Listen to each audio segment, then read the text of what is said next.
Welcome to the Ryan Holmes podcast, where our goal is to encourage Christian thinking and Christian living. This week, we'll be bringing you part 2 of my interview with Nate Stone, and we're going to be discussing his video that went viral. So again, listen in, and I hope that you'll enjoy.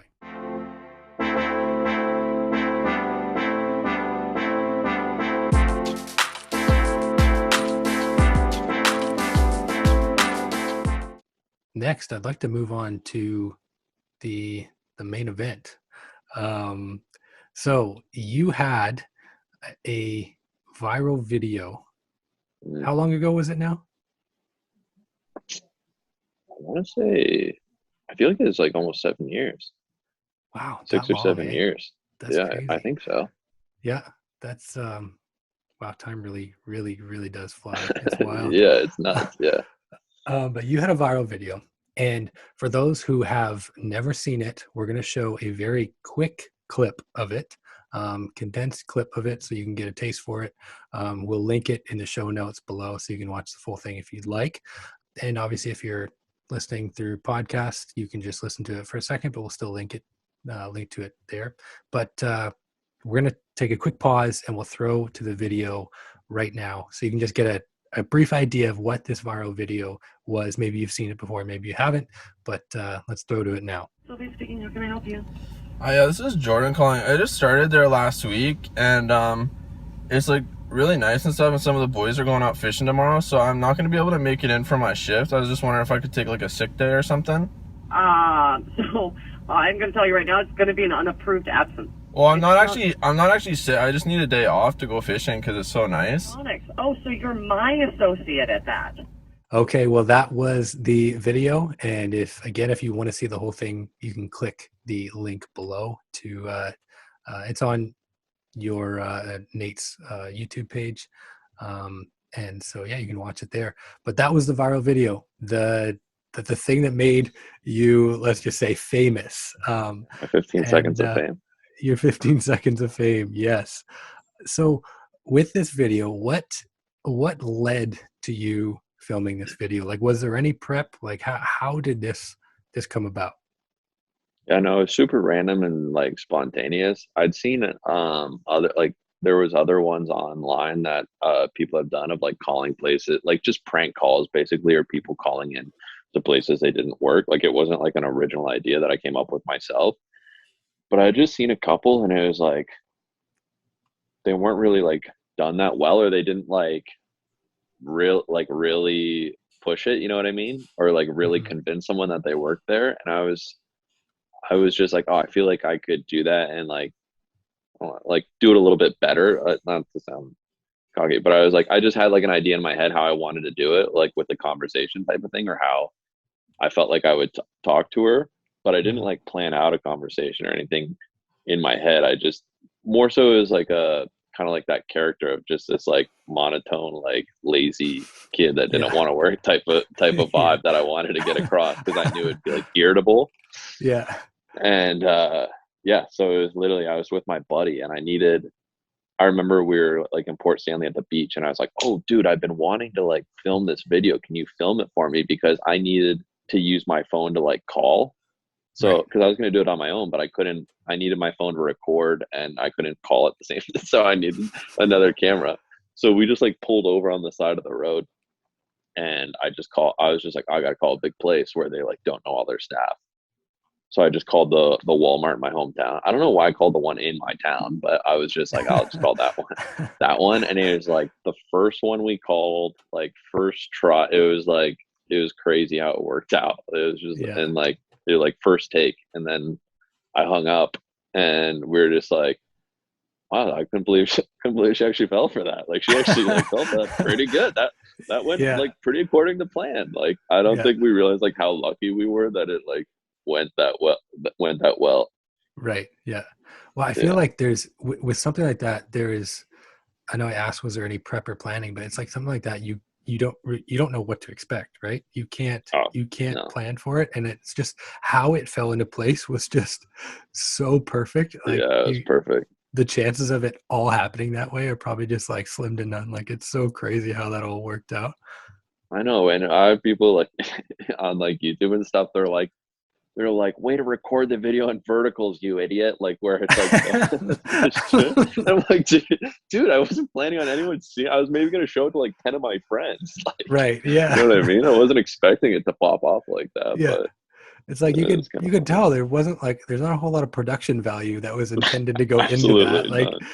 Yeah, I mean, somebody's always going to find something to pick apart, yeah. but that was awesome. So did you I've asked you this before, but just for everybody else, did you ever meet the person that you spoke to on the phone? Yeah, I've still never met her. So I thought about it, but then I was like, I knew a guy who worked at the Walmart, and he's like, oh yeah, she was not happy like about it. So I was like, maybe I'll hold off. I think I'm fine. It's good to leave it a bit of a mystery, but yeah, I guess she Yeah, was like for sure. pretty annoyed about the whole thing, and she was like, because she said her like name in the not her full name, but like her first name, I think it was Sylvia. So they were having like once it went viral, and like it was a smaller town, so everyone kind of like figured out it was Walmart, and they're like, oh, she was getting like thousands of calls a day, like people asking for Sylvia, or like they're like hundreds of people calling in, like saying they're sick for their shifts and stuff like that. And I was like, oh, sorry. Like, I was like, whoops.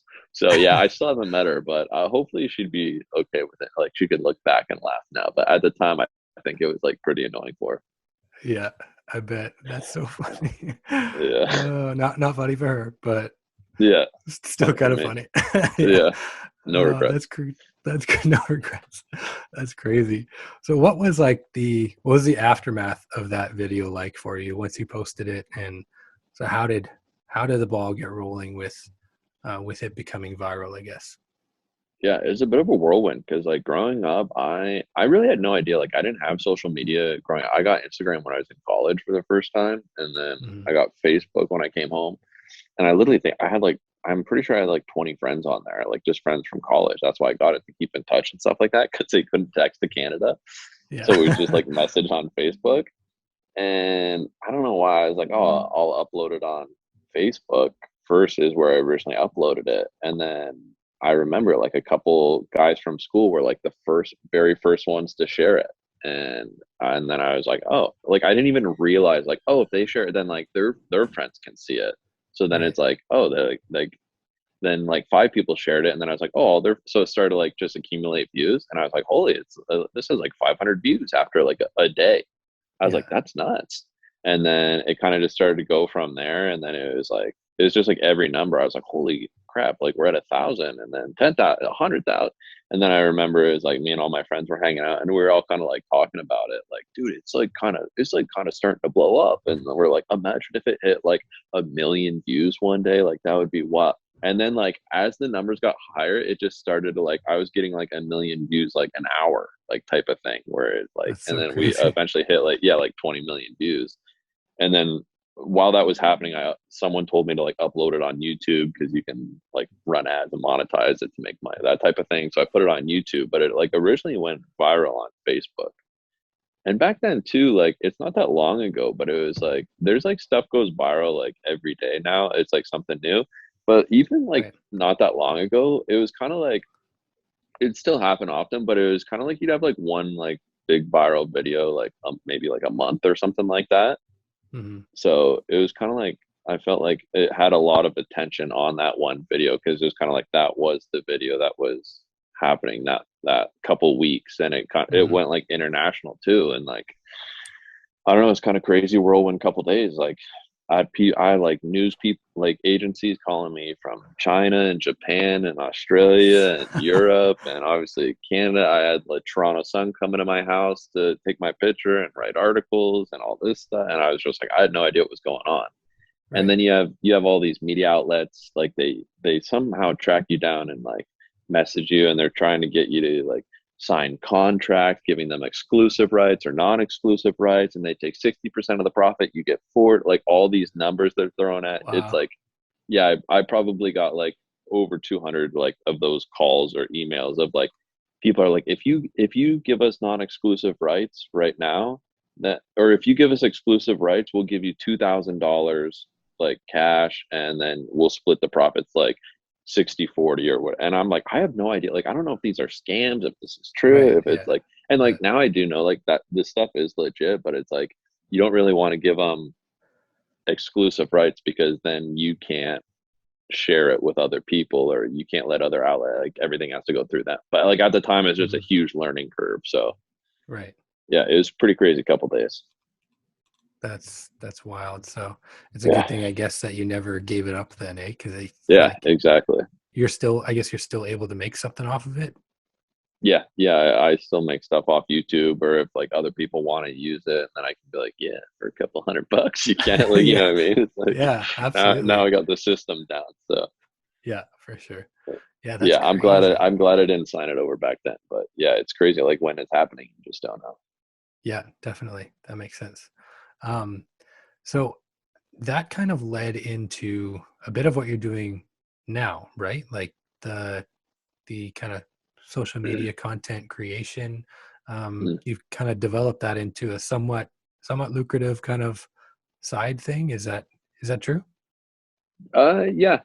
It took a while because like after that Yeah. video went viral, I remember like people were like, "You got to do a part two. You got a part two," and I was like, "I don't want to be that guy that like tries to like milk it, or is like has Yeah. like create something that's like legitimately funny, and then you do a second one and they're like, you should have quit while you're ahead. Like this one sucks, like that Yeah. type of thing." So I was like, I don't want to do that. So I just let it like ride out basically until it kind of like ran its course, and then I did have all these like new like friends on Facebook, and I think I had like I think at the time like just from that first like spike when it went, I think I had like 5,000 subs on YouTube, and Mhm. then so I was like, oh, I mean, I have a little bit of a following it. Like I should try to like capitalize it and see if I can like grow it. So I did like YouTube videos for a while and stuff, but it was just like they take so much time, like time consuming because you're like filming and editing and all this stuff. I'm like, Yeah. I don't like editing. And I was Right. working two jobs at the time. And it's like you could spend 3-4 hours making and editing a video and it gets like 7 views. And then I'm like, well, that was a waste. So, so I was like, yeah, that's not gonna work. So then I, yeah, I just like comedy and like to laugh and have a good time. So then I Mhm. remember I was doing Instagram, and then when Instagram stories started, I would just like do stuff on Instagram stories, kind of like how like like used to be just like short videos, but I would just put them on Instagram stories, Right. and I had fun with that. And then I remember hearing about TikTok, and they're like, "Oh, it's kind of like how Vine was. It's like short form videos." So then I was like, "Oh, like that's perfect," because I prefer that like short form, like creating short form rather than long Mhm. form. So Right. I was like, I'll just do that, and like I was like, whatever I do though, I was like in my head before I like set it up or like made my plan of what I wanted to do, I was like, I have to make sure it's like sustainable and like doesn't take a lot of effort, because I was like, I know that like you want to be able to put out like a lot, like Mhm. quantity type of thing. So I was like, it's got to be like sustainable and easy to do because I'm busy, I'm working a lot, and I don't feel like spending like 3-4 hours on this. So Right. that's kind of how it started. Like I literally just like talk in my car Yeah, for for like sure. 20 seconds at a time, and luckily it's had some success and it's kind of worked for me. So Yeah. That's awesome. Um, mm. I'm curious how integrating kind of faith into the whole conversation. Um, I feel like there's always the potential that kind of with the social media machine that it is, especially with like developing a following or going viral or being a content creator, there's always kind of, I think it can create a tension between like continuing to pursue your faith or not. Um, and have you ever felt that tension or that or even temptation to do that before as you've kind of built this following on TikTok and whatnot, other platforms? Uh, did you ever feel that tension at all? Obviously, like being a Christian, I've been like, I know that I like need to share my faith. and share my testimony and that type of thing. Not my, I always joke about my testimony. I apologize for the people before, because like you always hear these people that have these like crazy testimonies of how they came to know God and stuff, and then they're like, "What's your testimony?" I was like, "I was saved when I was 5." Like that's it. That's my testimony. It's like 7 seconds long. Some of these people have these crazy stories. I'm like, "Yeah, I was saved when I was 5," and then it's basically it. That's here I am. But no, like I knew I wanted to like share my faith and what I believe and that type of thing, but I just like never really know how to go about it, because I'm I don't know how to say this without like sounding bad. I'm not like the most, I don't want to say not spiritual is not the right word, but like I don't, like, you know how some people they'll like spiritualize everything. Like you could Yeah. be like, the devil's attacking me, like he's putting me under attack, and like what happened? Like the dog pooped on my carpet, and the devil's trying to like bring out my anger, and he's like testing. And I'm like, dude, I think like maybe just dog poop on the carpet sometimes. Like I don't think it's like the devil like laying a person with that type of thing. Like I'm just like I don't really think in that mindset, and I don't want to be like pushy with my faith, but then a lot of times I'm like probably too passive with it. So the Mhm. kind of way I've gone about it is like the odd time I'll like make a video, or just like I've even made videos like kind of with like Christian humor that like Christians would understand, like Yeah. jokes about being Christian, or I've like alluded to it before in videos, just kind of like drop something small that I am a Christian or like grew up in a Christian home. And then I'm like, at least people know I'm a Christian, or I've said things about what I believe, and they know that I believe in God. And then if they have questions, like they can kind of like reach out to me. And I have had people message me and ask me questions and stuff like that, that I've been able to witness to like through Instagram or Facebook or whatever. But I don't really make too much like content per se, like Right. as far as like sharing my faith. But I don't, like, again, that's something that I'm trying to like work on and like find a good way to do that. And do you have like, how would you go about it, you know? Like I I'm mean, that's a good question. First of all, I don't know because I'm not in yeah, your right. in your position. But yeah, I mean, I feel like, coming out of especially the Bible college setting and kind of the denominational background that we have been in before or whatnot, it's very much like there's a push to, in every conversation that you're in, get to the gospel. You know what I mean? And to where almost as if you feel that if you don't get there, you have failed in some major way. um and I don't know, have you felt that before? uh Oh, for sure. Yeah. Like, yeah. yeah, like if you're not sharing the gospel, like you're completely wasting your platform type of thing. Like that's Right. the only reason you should have it. Like there's no other Yeah. purpose Yeah. Yeah, for for it. sure. And so, yeah, oh, sorry. Oh no, I was just gonna say, no, go ahead. I forget what I was gonna say. Okay. It um wasn't that important. but yeah, so and that can kind of bring about a sense of pressure, number one, and also failure. So it's just like that's a heavy weight to have to deal with. And I know, as I'm saying this, people are like, "What? You shouldn't share the gospel?" No, you should share the gospel. That's not what I'm saying. But um, in our circles, it was very much an emphasis on getting to the gospel every single conversation that you're in. And if you don't, then yes, there's, maybe it's not taught, but it's definitely caught, where you get this feeling of like, I've failed. I didn't do what God wanted me to do. Uh, and then all that comes with that, all the emotions and kind of the guilt that can come with that.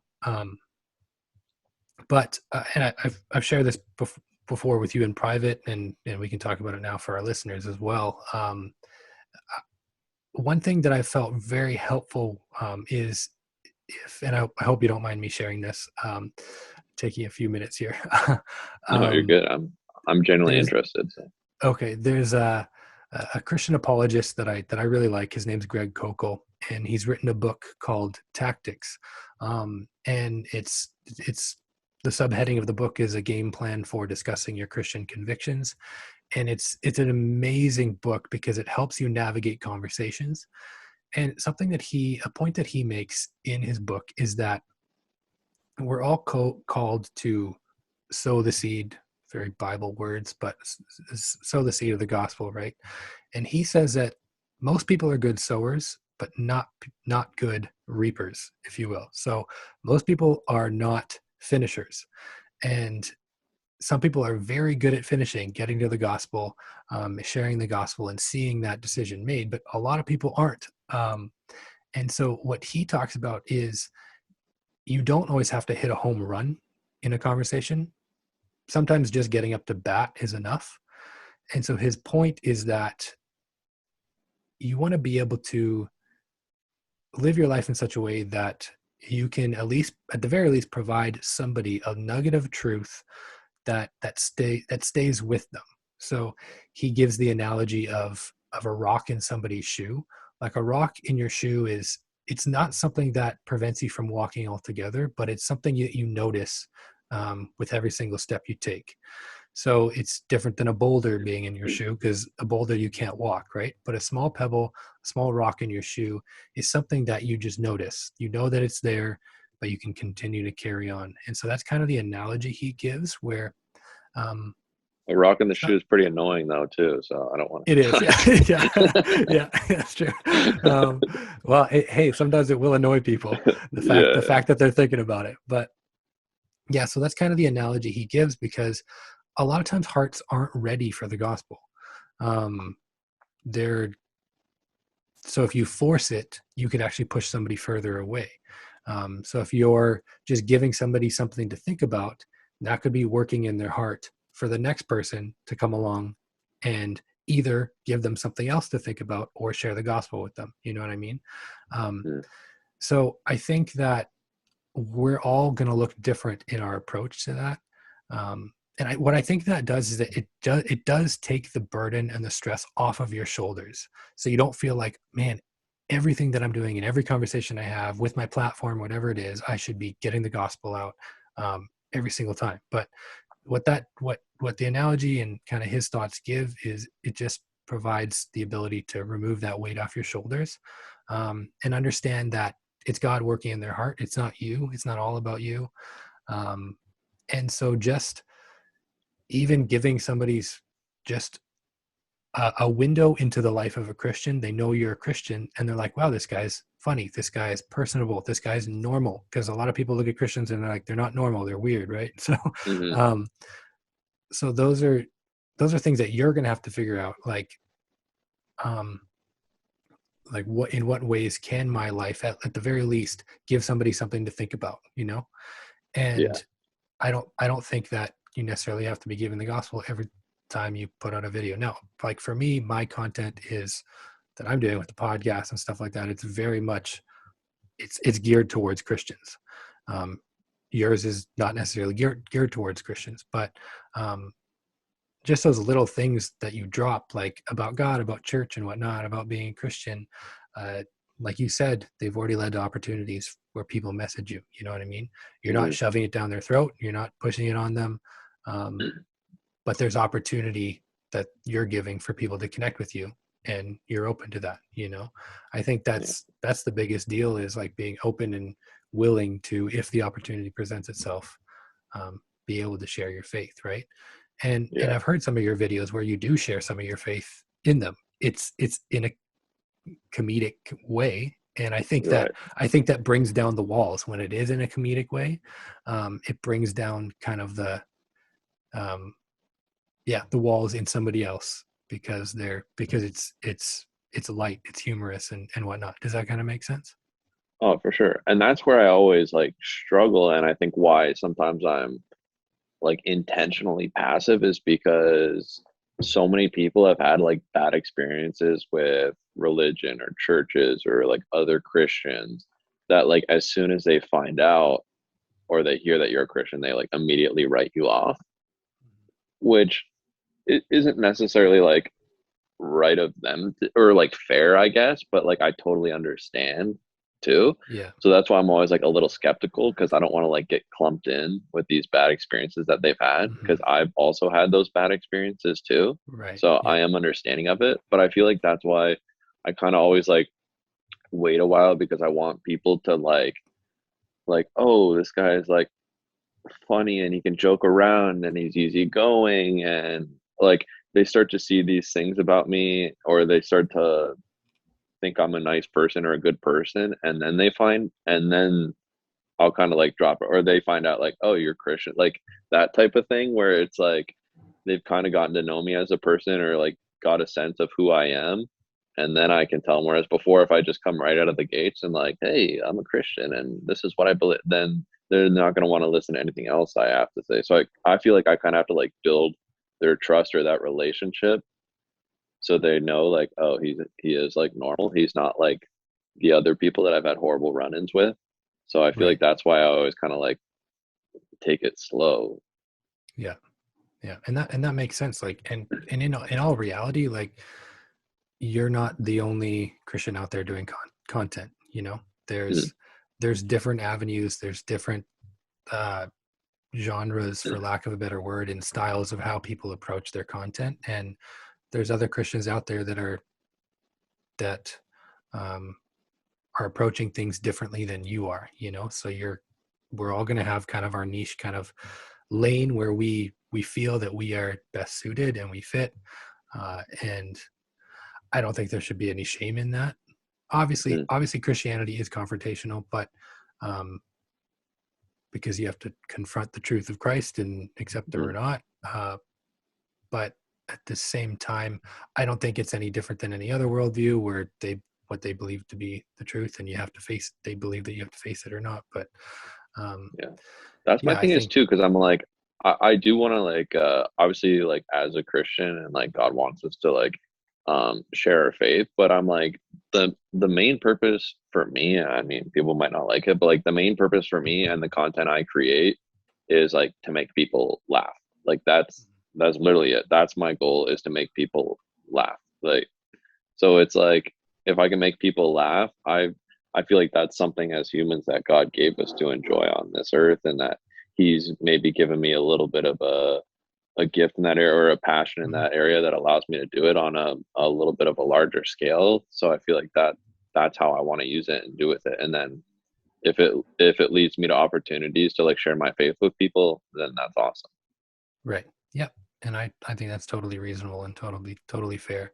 Kind of the way, I guess, maybe not necessarily what we've been taught, but maybe it's something that is um, caught in certain circles, again circles that we might have been a part of before. There's very much like there's like a one way or there's no way. Essentially, there's only one way to do it, there's only one way to present it, there's only one way to share it. um, and it's very very black or white, very rigid, where I think Yeah, because that they're like, you might never see that person again, and then they could die and go to hell, and you missed your opportunity to witness. I'm like, oh, right, geez, it's like like, that's heavy. That's heavy yeah, stuff. But and again, his there's blood are on your hands. I'm like, oh yeah, gosh, yeah, I was just trying to make them laugh. yeah. But Yeah, there's like, and what's funny is like there's a nugget of truth in there. yeah, But at the same time, again, it makes it all about us. um you know, God does desire that that person comes to know him. um and you might just be a piece in that puzzle that bumps somebody along towards him, you know what I mean? And mm, again, people are not always ready. So if you feel like, oh, I have to share the gospel every single time, that can actually push people away. So I think you really have to gauge conversations, you have to gauge relationships, and some relationships take longer and some don't, some are easier, you know. hmm um so but I just think that once you kind of take your mindset out of that particular bubble or circle, uh, you'll see that there's a little bit more nuance to it, there's a little bit more creativity to it, and there's different ways of sharing your faith.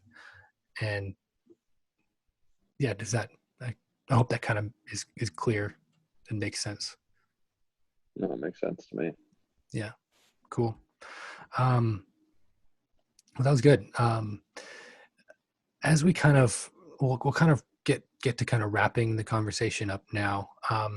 Just for our listeners, and uh maybe give some some ways that you've been able to kind of maintain your faith,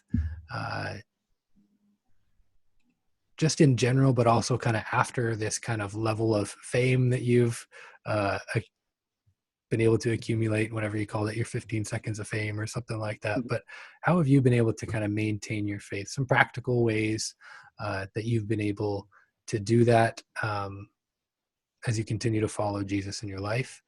So, I mean, yeah, for our listeners, it might be something that's super common. It might be something that's different for you, but just as we close, to give some encouragement to our listeners, and especially those who maybe even younger than us, that kind of look up to you or whatnot, coming up in their faith or growing in their faith. So if you have a couple thoughts, that would be great.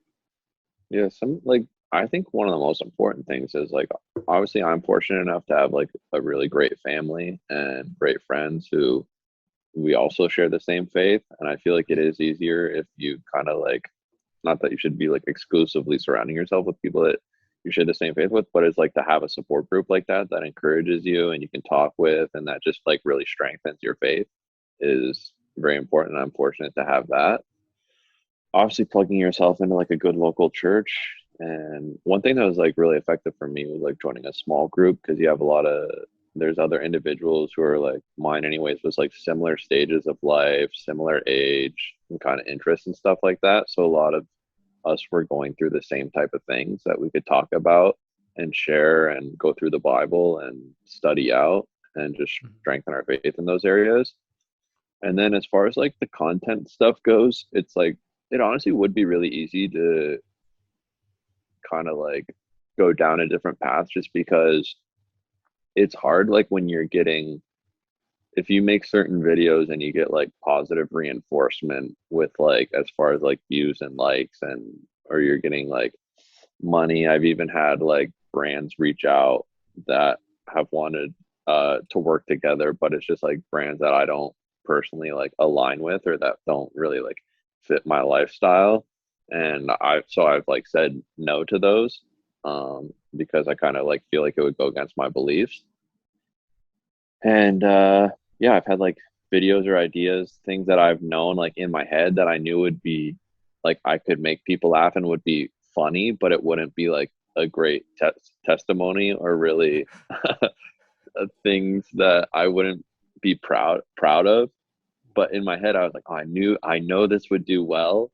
And I know it could like get me more followers and more views. And it's like, you kind of have to like, stand your ground on that and just like find out like what's important to you and what lane you're going to stay in as far as that, and be willing to like give up on some of the views or the money or the likes, and be like true to who you are and be proud of the content that you're making. So I don't know, that's just something that I've decided I was going to do, and I've stuck with it so far. So, but it does take a little bit of willpower, especially when like money and stuff gets involved. Yeah, it can be hard to say no. Yeah, absolutely. And that no, I appreciate you sharing that. And yeah, it's good to hear that you've been able to make those tough decisions. But yeah, thanks for sharing that. Definitely. So if you guys could subscribe to my OnlyFans, the link will be.